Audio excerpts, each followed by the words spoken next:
Hello everyone, welcome to my YouTube channel literatureship. आज की इस वीडियो में मैं आपको बताने वाली हूँ some of the key points about the work the prelude which was written by William Wordsworth.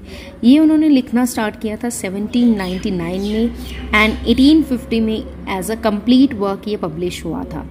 It consists of 14 books. ये इन्होंने लिखा था जर्मनी में जब ये एस.टी. कॉलरिज और डोरोथी वर्ड्सवर्थ अपनी सिस्टर के साथ थे। इसका जो फर्स्ट वर्जन है उसका नाम इन्होंने रखा था poem to Coleridge. First appear हुआ था ये 1805 में। ये सबसे लेंदी ऑटोबायोग्राफिकल पोएम थी जो कि पब्लिश हुई थी 1850 में पोस्थुमसली, यानी कि इनकी डेथ के बाद इनकी वाइफ मेरी हचिंसन ने इस वर्क को पब्लिश करवाया था। इस वर्क को ग्रोथ ऑफ पोएट्स माइंड भी कहा जाता है, ये इसका सबटाइटल भी है।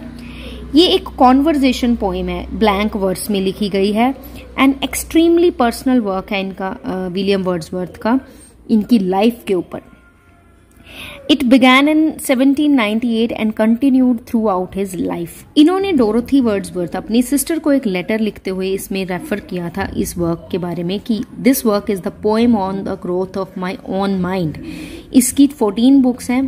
तो बुक 1 जो है इसमें इंट्रोडक्शन है, इनके चाइल्डहुड के बारे में बताया गया है, इनके स्कूल टाइम के बारे में बताया गया है। बुक 2 में इनका स्कूल टाइम के बारे में ही बताया गया है। बुक 3 में बताया गया है इनकी रेजिडेंस एट कैम्ब्रिज। बुक 4 में इन्होंने अपनी समर वेकेशन के बारे में बताया है। बुक 5 में इन्होंने बुक्स के बारे में लिखा है कि कौन सी बुक्स ये रीड करते थे। बुक 6 में इन्होंने Cambridge and the Alps mountain range की बात की गई है। बुक 7 में इन्होंने रेजिडेंस इन लंदन के बारे में बताया। बुक 8 में इन्होंने retrospect love of nature leading to love of man इस बारे में बताया। 9 में इन्होंने बताया अपनी रेजिडेंस इन फ्रांस के बारे में, जिसमें फ्रेंच रेवोल्यूशन का काफी इम्पैक्ट भी था। बुक 10 में इन्होंने बताया था रेजिडेंस इन फ्रांस, कंटिन्यू चल रहा है ये। बुक 11 में फ्रांस की रेजिडेंस कंक्लूड की इन्होंने।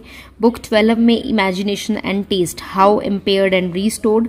बुक 13 इमेजिनेशन को कंक्लूड किया। Book 14 is the conclusion book.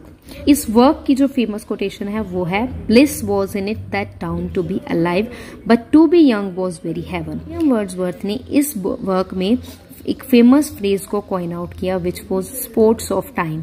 ये इन्होंने कॉइन आउट किया था इन बुक 12। इस वर्क में इन्होंने एक बॉय भी दिखाया जो कि बॉय था फ्रॉम विनांडर, जो कि बोल नहीं सकता था और he was a dwarf. Dwarf होते हैं जो शॉर्ट पीपल होते हैं, और ये जो बॉय है बुक 5 में दिखाया गया है। इस वर्क का जो फर्स्ट वर्जन है वो आया 1799 में, जिसमें 2 बुक्स आई सिर्फ। सेकेंड वर्जन में 13 बुक्स थी 1805 में।